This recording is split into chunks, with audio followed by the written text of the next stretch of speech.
మనం కృతజ్ఞతాస్తుతులు చెల్లించేవారుగా ఉండాలని దేవుని యొక్క వాక్యము సెలవిస్తూ ఉంది. ఎక్కడుందా మాట అంటే, మరి దేవుని ప్రియమైన బిడ్డరా, నిరీక్షణ అనేటువంటిది దేనికి సాదృశ్యంగా ఉంది? ప్రేమ, విశ్వాసం. దేవుని పిల్లలకి ఈ మూడు పుష్కలంగా ఉండాలి. ఈ మూడు విశ్వాసం ఉంటేనే నిరీక్షణ ఉంటుంది. విశ్వాసం లేనివాడు నావాడు కాడు. కనుక విశ్వాసం అనేటువంటిది కలిగి ఉండాలి. విశ్వాసం ఉంటేనే నిరీక్షణ వస్తుంది. విశ్వాసం లేనటువంటి వారికి నిరీక్షణ ఉండదు. ఎందుకు ఉండదంటే, విశ్వాసం ఉండదు, వారికి దేవుని చూడాలని ఉండదు, దేవుని కార్యాల మీద శ్రద్ధ కూడా ఉండదు. కనుక దేవుని బిడ్డల నిరీక్షణ, ప్రేమ కూడా ఉండాల. ఏముండాలమ్మా? ప్రేమ కూడా. ఈ మూడు కూడా ఏమన్నాడు? నిలిచిన వీటిలో శ్రేష్టమైంది అన్నాడు కదా. మరి తలలో ఉంచుకొని ఒక్క నిమిషం మీరు ప్రార్థన చేసుకోండి, నేను కూడా ప్రార్థన చేసుకుంటాను. దేవుడు ఎలా మాట్లాడితే అలా మనం ఆత్మ ద్వారా ముందుకు వెళ్దాం. మహాపరిశుద్ధుడైన తండ్రి, జీవాధిపతి, రక్షకానికి వందనాలైనా, నీ శిలువ చాటున మరుగుపరిచి ఏడింతల అభిషేకంతో నన్ను నింపి నాతో మాతో అందరితో కూడా మీరే మాట్లాడి మీరే మహిమ పొందుకోమని యేసు నామమున ప్రార్థిస్తున్నాను తండ్రి. ఆమేన్. హల్లెలూయా. ప్రప్రథముగా తండ్రి అయిన దేవునికి, కుమారుడైన యేసుక్రీస్తు ప్రభువారికి స్తుతులు స్తోత్రాలు చెల్లిస్తూ కూడి వచ్చిన మీ అందరికి కూడా ప్రభువైన యేసుక్రీస్తు పేరట శుభములు పలుకుతున్నాను. హల్లెలూయా.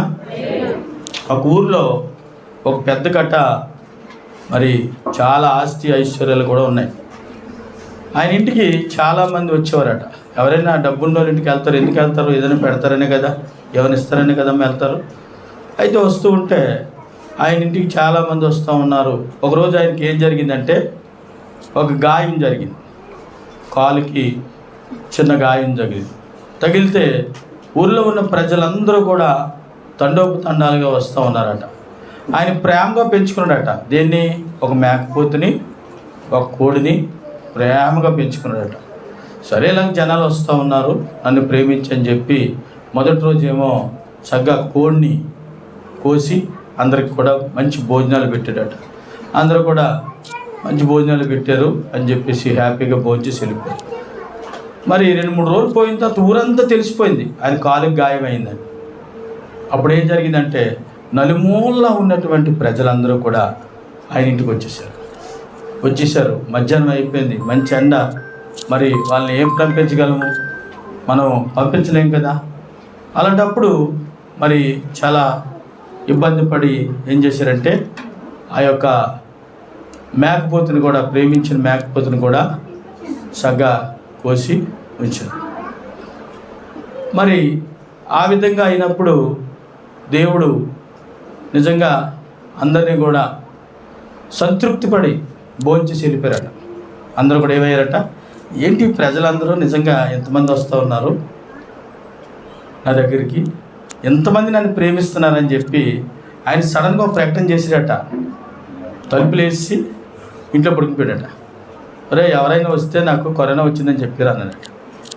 అంతే, కరోనా వచ్చిందని చెప్పారట. ఆ ఇంటిని పంచులు చూద్దామంటే పెట్ట మనిషి కనబడలేదట. ఎంతమంది తొండోపతొండాలకు వచ్చినటువంటి జనం ఏమైపోయారు? ఎక్కడ కూడా కనిపించలేదు. ఎవరిలో ఎక్కువ ప్రేమ ఉందని చూస్తే అక్కడ ఎప్పుడు కూడా ఆయన చుట్టూ ఉండే 4 ఉన్నారట. ఒకలేమో ప్రార్థన చేస్తున్నారట, ఒకలేమో కాళ్ళకి నూనె రాస్తున్నారట, ఒకలేమో మరి వచ్చినటువంటి వారికి చెప్తున్నారట, ఒకలేమో చక్కని పరిచర్య ఆయనకి ఏదైనా తినడానికి అందించడం. ఈ 4 ఇలా చేస్తూ ఉన్నారు. అప్పుడు ఇంతమంది వస్తే, ఎంతమందికి నేను ప్రేమగా ప్రేమించిన కోడిని కోసాను, మేకను కూడా వధించాను, మంచి భోజనాలు పెట్టాను. కరోనా వచ్చిందనేసరికి ఒక్కరు కూడా నా దగ్గరికి రాలేదు. ఈ 4 మాత్రమే నన్ను ప్రేమిస్తున్నారని చెప్పేసి అని మళ్ళీ ఇంకో రోజు దండోరు వేయించారట. ఏమనంటే, మన ఊరు పెద్దలు కోలుకున్నారు ఓహో అని దండోరు వేశారట. అప్పుడు జనం అంతా మళ్ళీ వచ్చారట. అప్పుడు ఆయన ఒక ప్రకటన చేశారట, మీలో ఉన్నటువంటిది నిరీక్షణ లేదు, ప్రేమ కూడా లేదు, విశ్వాసం కూడా లేదు. ఈ 4 మాత్రమే విశ్వాసం ఉంది, నిరీక్షణ ఉంది, ప్రేమ కూడా ఉంది. గట్టిగా చప్పట్లు కూడా దేవుని మహిమ. హల్లెలూయా. అలాగా దేవుని ప్రియమైన బిడ్డలు గమనించండి. అన్నిటికన్నా ప్రాముఖ్యమైనది మనిషి బాగా ఉన్నప్పుడు కాదండి, మనిషి కష్టాల్లో ఉన్నప్పుడు ఎవరైతే ఆ మనిషిని ప్రేమిస్తారో, ఎవరైతే ఆ వ్యక్తి కొరకు ప్రార్థన చేస్తారో, ఎవరైతే ఆ వ్యక్తి కొరకు, ఆ కుటుంబం కొరకు కన్నీరు కారుస్తారో వారిని ఎప్పుడు కూడా గుర్తుపెట్టుకోవాల్సినటువంటి పరిస్థితి. అందుకన్నాడు అన్నిటికన్నా ప్రేమ శ్రేష్టమైనది. హల్లెలూయా. కనుక మరి దేవుని ప్రియమైన పిల్లలు చూడండి, 14లో చూద్దాం. ప్రేమ కలిగి ఉండుటకు ప్రయాస పడుడి, ఆత్మ సంబంధమైన వరములతో ఆసక్తి కలిగి అపేక్షించుడి. చూసారా, ప్రేమ కలిగి ఉండడానికి ప్రయాస అవసరమేనండి. కొన్నిసార్లు ఏమండి, ప్రేమ కలిగి ఉండడానికి ఏమి కావాలండి? ప్రయాస కావాలి. ప్రయాస చాలా అవసరం.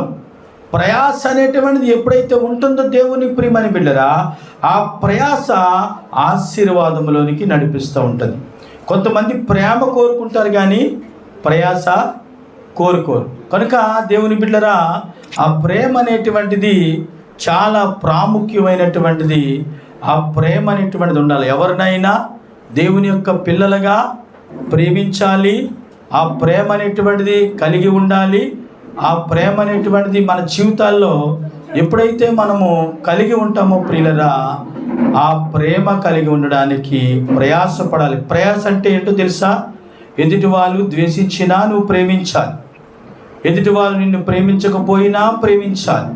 కనుక ప్రేమ కలగడానికి ఎప్పుడు కూడా ప్రయాస అనేటువంటిది చాలా అవసరమని కూడా దేవుని యొక్క వాక్యము సెలవిస్తుంది. 1 యోహాను రాసిన పత్రిక, దేవుని బిడ్డరా, మరి ఒకసారి మనం చూసిన ఒక 5 నిమిషాల్లో మనం ముగించుకుందాం. మంచిది, మేడం గారు కూడా వచ్చేసారు. సరే, 4:8. దేవుడు ప్రేమ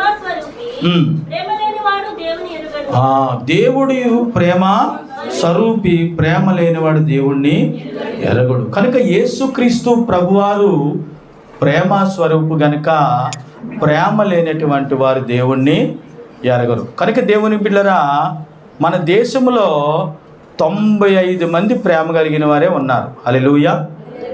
95 మంది ప్రేమ కలిగినటువంటి వారు. ఎవరు ఈ ప్రేమ కలిగినటువంటి వారు అంటే, ఒకరికొకరు ప్రేమిస్తారు, ఇతరులని ప్రేమించబడతారు. మరి అన్ని విధాలుగా ప్రేమ అనేటువంటిది కూడా తక్కిమ. మరి 5గురిలోని కూడా 2 ఉన్నారు చూడండి, వారు ఏమీ పట్టించుకోరు, వారు ఏమి కూడా పట్టించుకోరు. కానీ 3 ఉన్నారు చూడండి, ఈ 3% ఏంటంటే వాళ్ళ కోసం వారు ఆలోచించుకుంటూ వారు చక్కబెట్టుకుంటూనే ఉంటారు. కానీ ఇతరులు ఏమైపోయినా పర్వాలేదు. ఈ 95% మంది కూడా అందరినీ ప్రేమించడానికి చెప్పాను కదా. ఆయన కాలికి గాయం తగిలితే ఊరందరూ వస్తే ఏం చేశారు? మేకపోతుని కోసి చక్కగా మంచి భోజనాలు పెట్టించారు. ప్రియులరా, గమనించండి, ప్రేమ అనేటువంటిది అంత గొప్పగా ఉండాలని చెప్పి దేవుడు మాట్లాడుతున్నాడు. యేసు ప్రభు ఎంత ప్రేమమేడు కదా. ఆయన శిలువ మాను మీద ఉండి రక్తం కార్చి ఏవండి సర్వమానవాళిని కూడా ఆయన ప్రేమించి, ప్రియులరా, ఆయన పరిశుద్ధమైన నిష్కలంకమైన రక్తాన్ని మనందరి నిమిత్తము కూడా ఒలికించారు. మన పాపాలన్నీ కూడా కప్పివేశారు యేసు ప్రభు వారు. కనుక ఆయన యేసు ప్రభు అందరికీ ప్రభు అని దేవుని ఒక వాక్యము ఉంది కదా.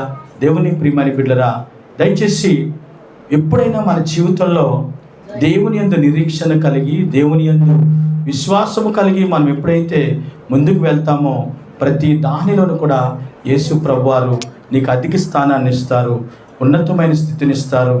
అలాగే దేవుని యందు విశ్వాసం ఉన్నటువంటి వారు ఎక్కలేనంత ఎత్తైన కొండ మీదకి ఆయనని నెక్కిస్తానని మాట్లాడుతూ ఉన్నాడు. హల్లెలూయా, దేవునికి స్తోత్రం. కనుక 1 తిమోతికి రాసిన పత్రిక 6వ అధ్యాయము 11వ వచనాన్ని కూడా ఒకసారి మనము చూద్దామండి. దైవజనుడా, నీవైతే వీటిని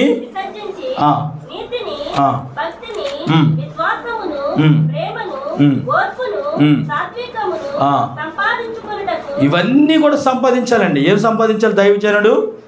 చెప్పండి అమ్మా. దైవజనుడా, నీవైతే వీటన్నిటిని విసర్జించి నీతిని, భక్తిని, విశ్వాసము, ప్రేమ, ఓర్పు, సాత్వికమును కూడా సంపాదించుకున్నట్టుకు ప్రయాసపడుము అన్నాడు కదా దేవుని బిడ్డలు. కనుక ప్రియులరా, ప్రేమని సంపాదించుకోవాలంటే ప్రయాసపడాలి. ప్రేమని ఇట్లా సంపాదించుకోవడం అనేటువంటిది దైవానుగ్రహం. ఈ దైవానుగ్రహము దేవుడు అనుగ్రహించారు. కనుక దేవుని బిడ్డరా, జీవితంలో ప్రేమ కోసము ఎంతోమంది త్యాగాలు చేసిన వారు ఉన్నారు. ఎంతోమంది ఆస్తులు విడిచిపెట్టుకున్న వారు ఉన్నారు. ఎంతోమంది బలియోగం అయిపోయినటువంటి వారు ఉన్నారు.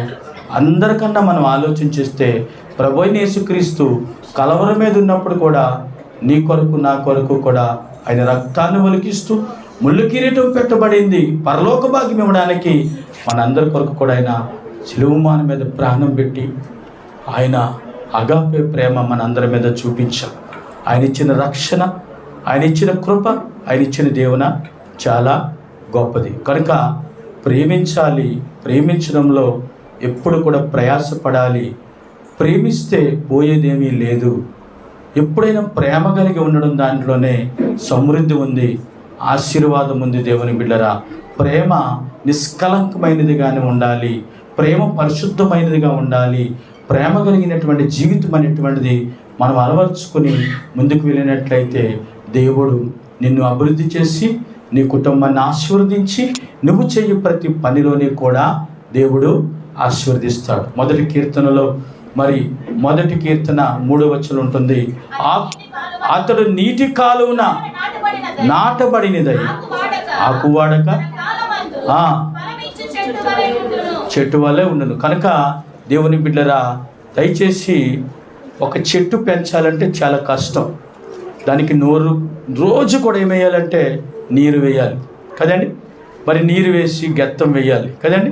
అప్పుడు ఆ చెట్టు ఏమవుతుంది, అనేక మందిని నీడని ఆ చెట్టులు ఎప్పుడు తెస్తుంది, వర్షాకాలం తెలీదు, చలికాలం తెలీదు, ఎండాకాలం వచ్చినప్పుడండి ఆ చెట్టు విలువ తెలుస్తుంది. ఎందుకంటే ఎండ, చెమట ఎక్కడ చూసినా ఉండలేం. ఆ చిన్న గాలి మనిషిని బ్రతికిస్తూ ఉంటుంది. హల్లెలూయా. అందుకే చెట్టు నాటితే కాయలు తెంపుకోగలరు కానీ చెట్టుని ఎవరు కూడా తీయలేరు కదండి. కనుక ఎప్పుడైనా ఈ విషయంలో అట్టి విశ్వాసం కలిగి, అట్టి భక్తి జీవితం కలిగి మనం ఉండాలి. మనల్ని ప్రేమించే వారిని మనం ఎప్పుడు కూడా ఎంకరేజ్ చేయాలండి. మనల్ని ప్రేమించి వచ్చినటువంటి వారిని కొరకు మనం ప్రార్థించాలండి. మనము ప్రేమించి ఎవరైతే మన దగ్గరికి వస్తారో వారిని మనము ఆశీర్వదించాలి. దేవుడి మాటలు దీవించును గాక. ఆమేన్. మంచిది. దేవుడు మహాకృపను బట్టి